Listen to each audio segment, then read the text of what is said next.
Welcome to today's quick cast, the strategic case for philanthropy. My name is Tom Hofmann, president of OPRS Foundation. And today, along with Robbe Healey, vice president for philanthropy at Simpson Senior Services, we will discuss making the strategic case for philanthropy in your organization and how to create a culture where philanthropy can thrive. First, we'll take a look back. A look back in how admissions and marketing have changed over the years and how philanthropy might follow this path in the future.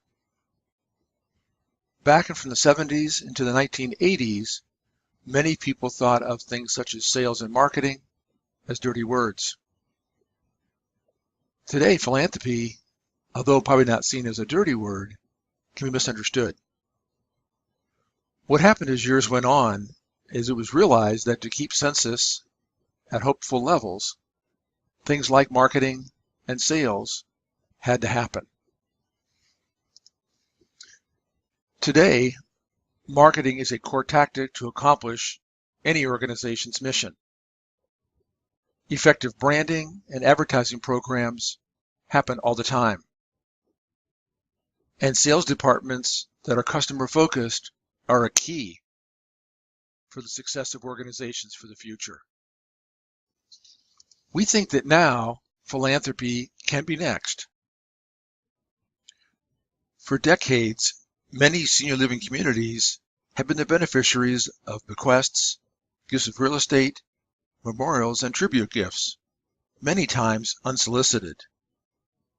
Some organizations have tried annual mailings or events to increase funding for the benevolent programs. Most organizations, when they receive gifts, do acknowledgments, may have plaques and donor walls in legacy societies where they honor individuals and couples and organizations for supporting their organization. These programs tend to fluctuate from year to year.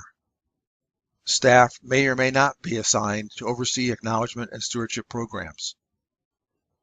The funds may have provided a little extra for year to year, but hopefully these programs can be increased for the future.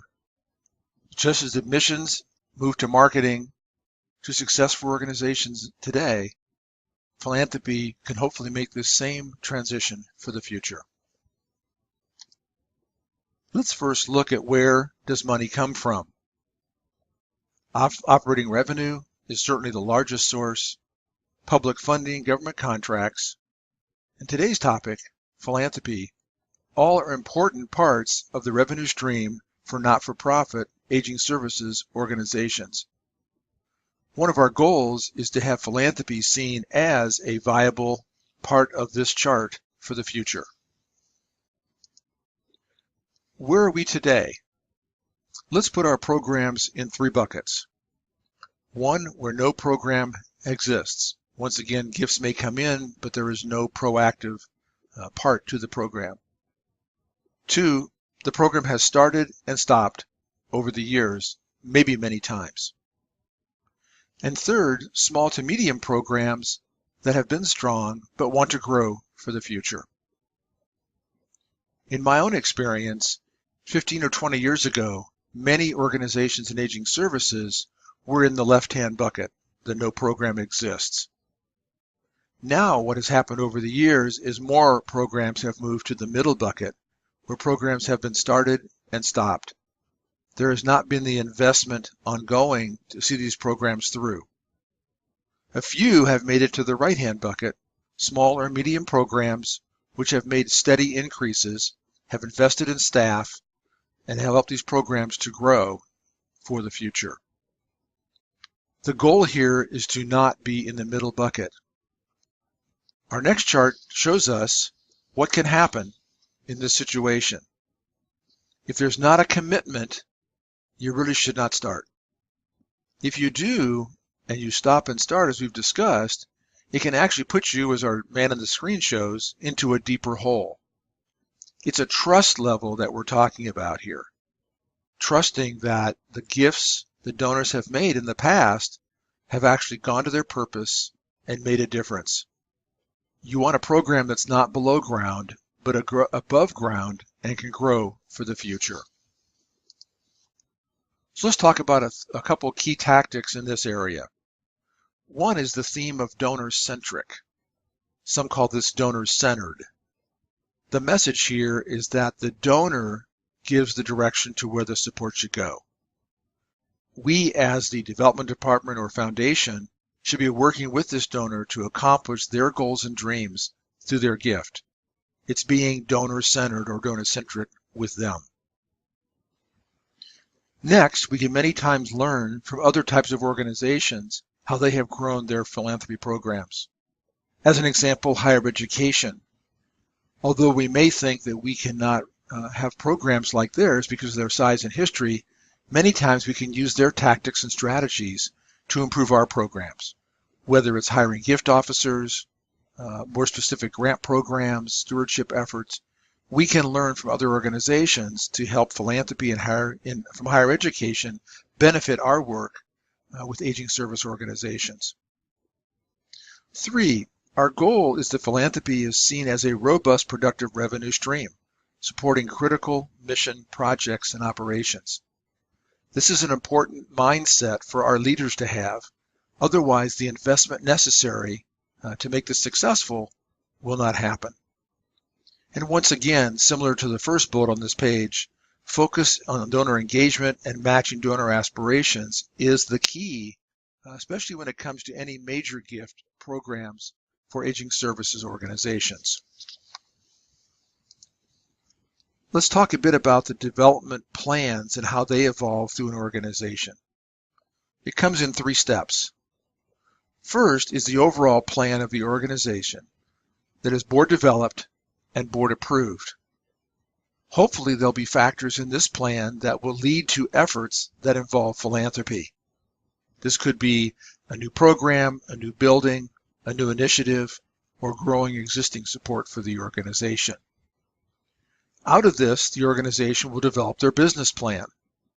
This is staff developed and board approved. And this gets into more specifics, kind of the action steps, if you will, that the staff will carry out to meet the board's objectives for the organization. And then important for our conversation is the third part, the development plan, which hopefully spins off of those first 2 plans. This is once again staff developed, could be board approved by the parent board or a foundation board or development committee, but this lays out the action steps specific to how we're going to raise funds to build endowments, build buildings, advance programs that help meet the business plan and overall plan of the organization. Let's talk about best practices in the structure of your philanthropy program. Many times it's talked about that there is a 3-legged stool that makes up a philanthropy program. Annual giving, campaign giving or major giving, and planned giving. Let's talk about each of these and why they're important for the organization. Annual giving are those programs that, as it says, continue on an annual basis, and in many cases, the funds raised from these are used on an annual basis. These can come from individuals, special events, I'll talk about more of that in a minute, and grants. These would be small grants, small community foundations, maybe even private family foundations. Individuals could be memorial giving, could be giving to mailing programs, but once again, smaller gifts on an annual basis that then could be also fed into the major gift area we'll talk about in a minute. Events are important if your goals are well identified. For example, if you're going to hold a special event, there may be a PR component to it or a prospect identification component to it, but you need to have measurable goals of why you want to do the event. Many organizations hold events, do not track the expenses in a complete way, and the events are not really efficient or effective, but can be if structured well. And grant seeking, once again, would be smaller grants in the annual giving area, usually for a 1-year period of time. In major giving, we're now moving people to that donor-centric area we talked about earlier. For people to consider a major gift, and that could be a size determined by you, it could be $1,000, $10,000, or $100,000 or more, you're going to have to be donor-centric to get people to think about giving that kind of a gift. How can they help make the dream come true for you and for them through their gift? This will most likely require gift officers, a staff person that can work with these major donors, along with your leading organizational leaders, such as your CEO, maybe even your board chair, to help people see the importance the gift can make. Grant seeking in this area is more than likely multi-year grants. Larger grants supporting the kickoff of a program. Many foundations will support new programs, not so much continuing programs. But in the major gift arena, these could be grants that kick off brand new initiatives or help fund new buildings and programs. Plan giving, the third component of this page, are those gifts that come through wills, bequests, insurance policies, trusts, gift annuities, and other types of instruments where the money comes later. And they're planned because the person makes it part of their estate plan for the organization. Once again, typically this area requires some staff expertise. You can offer a wills program where folks can proactively include you in their will, but to move to a program of gift annuities or other types of life income agreements, more than likely some staff will be required to help this program be successful. Doesn't require it, but probably needs to happen to make it successful. So once again, the three on this page, annual giving, major giving, and plan giving, are all critical and are probably steps as you go across the page. Annual giving, feeding your major giving, major donors becoming not only major donors of current money, stock, other types of pledges, but also then considering your organization for a planned gift. What happens sometimes, though, is an individual who might give you $100 a year for 10 or 20 years could actually leapfrog past major giving and be a planned giving, especially a state prospect for you. So it is important to realize who are those long-term donors that have been working with you for many years, and how do you connect with them. The next page depicts a view of that structure we just talked about. On the left-hand side, it shows you the amount, the higher level of dollars being closed being the idea they've made the gift. On the right-hand side, paid staff. All surveys show us that the amount of paid staff you have in place will directly relate to the amount of money you raise. So it's important to see both of those together. Across the bottom, you see number of donors. And so in the bottom section, the fundraising, which is somewhat the annual program or pre-annual program, mailing, memorials, and events, is a smaller amount of money, but many more people. Feeding up to the annual asks, which is the base then for your major gift and plan gift program, and then moving up to these higher or advanced levels of major and planned gifts. And you can see there that there are a smaller number of gifts, but there are a higher volume of money. And once again, for those to happen, you'd have to see the staff on the right-hand side growing to some extent. This is the investment that I was talking about earlier that's critical for leadership to understand, to have philanthropy be that viable flow of revenue to the organization on an annual basis. And now, I'd like to turn the program over to Robbe. Thank you, Tom. Now we're going to spend some time talking about the tactical and organizational characteristics that are present through various stages of progression through developing a culture of philanthropy. We're going to look at this from a governance and operations and a philanthropy department perspective. When we look at developing a philanthropy culture, it's a process. It's a dynamic process. And as governance evolves, as operations evolves, and as the philanthropy department evolves, we make growth and we work towards optimizing philanthropy as part of our revenue stream. BoardSource, formerly the National Center for Nonprofit Boards, has defined 3 levels of engagement that board members go through as they progress from a beginning stage fundraising to mid to advanced. In a stage 1, level 1 board members typically do fundraising in a group. Their activity may be limited to approving plans, setting goals, and approving priorities. Typically, this is a board in listening mode, and in this level, some board members may not yet even be donors to the organization. When a board progresses to level 2, this is the stage when board members begin passive engagement with staff. They may be placing thank you phone calls. They may be writing notes. The board is really at the beginning stage of understanding that their leadership reputations within the community, within their circles of influence, are the factors that can connect generous people to their mission. So at this point, board members begin to get a real fundamental awareness that things like an annual appeal, a special event, are a point of entry for prospects rather than the end of the line, the full program. At this stage, all board members do realize they need to be donors, although their giving may not be generous relative to means at this point of time. By the time a board gets to level 3, board members really understand philanthropy is a key role. They have their own group of prospects with whom they work. They are personally asking others for annual commitments and major gifts, and they are really focused on relationship building. The board has progressed from seeing fundraising as a tactical program to a very highly focused relationship building program. On the operations staff level, in level 1, staff often see fundraising as a finance function. It's part of gathering revenue. It's out there collecting cash. If senior staff participate in events or programs, they often get complimentary admissions. Executive staff may not yet be invited to be donors, and some organizations even prohibit solicitation of staff or residents. Often in a level 1 organization, the development officer does not report to the CEO. As organizations progress to level 2, they begin to look at stewardship, donor engagement. They do annual thank you events in many cases, and all executives are expected to interact and mingle with donors. Donor visits to the campus and tours are encouraged.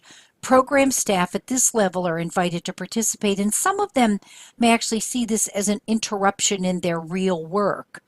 Senior staff at this level often get to the point where they're receiving donor cultivation and stewardship assignments. At this level, staff are expected to purchase their own tickets as well as make annual gifts. So we've moved away from comping staff to asking them to really buy in, have some skin in the game. As senior staff members become donors, they may not yet think of the organization as a priority, but at least they are involved philanthropically with their own investment. At this point, the organization may still not regularly solicit staff or residents. However, supervision of the development function usually transitions to the CEO. Level 3 operations staff, everyone realizes philanthropy is my job. Inviting donors to understand and share the mission is a privilege and part of our work. We really aspire at this level to engage everyone with the donor experience. Tours are invited. Program staff no longer feel like donor tours are an interruption, but rather a way to really share and be prideful about what we're doing and how we're serving residents. Senior staff have cultivation and stewardship assignments, often in partnership with the board, and at this level, senior staff are making generous contributions at a leadership level that really demonstrate their pride and involvement. The CEO at this level sees development as part of her or his key functions or responsibilities. When the board and the operations staff is functioning well at each level, you can see how the philanthropy tactics are tied directly to the organizational behavior. So at level 1 board, level 1 operations staff, fundraising is very tactical. We've developed a list of things we need money for. We send the development officer out, usually unaccompanied, and say, come back when you have cash. We develop small gifts and groups of friends. Donors think of themselves not as high-level investors in our work, but friends. When we get to the mid-level, the dating level, donor interest in the organization is increasing because we are asking them their opinions about what we're doing, how we're doing it, and how they might like to be engaged philanthropically. It's that old saying, you ask for money, you get for advice. You ask for advice, you get money. At this level, we genuinely start asking donors for advice, and as they give us feedback, that brings them closer to us. We start smaller targeted events. We start the personal contact and interaction. And in doing that, organizational leadership is involved, the size of the gifts grow, and donors become supporters as their gifts are larger. When we get to the third level on the development staff side, we're at what we call the philanthropy level, where we are identifying, finding donors whose priorities as donors fit our priorities as organizations. The donors are engaged. They're actively informing the way we think about our work. Personal contact is really important, really ramped up. We have one-on-one meetings with donors, highly engaged conversations. At this stage, leadership on the staff and the board level are giving generous gifts relative to their means that really demonstrate our commitment as organizational leaders. At this point, we begin to think of our donors as investors. They start making major and planned gifts, and all of the programs, whether it's on the board level, the operations staff level, or the fundraising level, align with each other. So when we look about culture change, we're really looking at three tracks: governance, operations, and philanthropy. And you can see here, oftentimes we have a level one board, a level one operations staff, with the clear expectation that when we hire a development officer or ramp up a development office, they will instantly perform at level three. And it simply doesn't work like that. We need to look at parallel progress over a progressive period of time, typically as much as 3 years, where all of us collaborating work from level 1 to level 2 to level 3. And the real benefit then becomes, as we onboard new board members or new staff, helping them understand where we are culturally, and always inviting new people to join us who are at the level where we are now rather than level one, because once we've achieved a level two or a level three organization, we don't want to have to start back at the beginning, bringing people on board who aren't yet where we are. So transparency and recruitment is an essential piece of that to help us continue to make the progress we've worked so hard to achieve. Thank you very much for watching today's QuickCast. If you have any questions or need additional information, please don't hesitate to email Tom or me. You can reach Tom at tomh@oprs.org and me at rhealey@simpsonsenior.org. To see more QuickCasts or other leading-edge distance learning education, go to www.leadingedge.org/distance learning. Thanks again.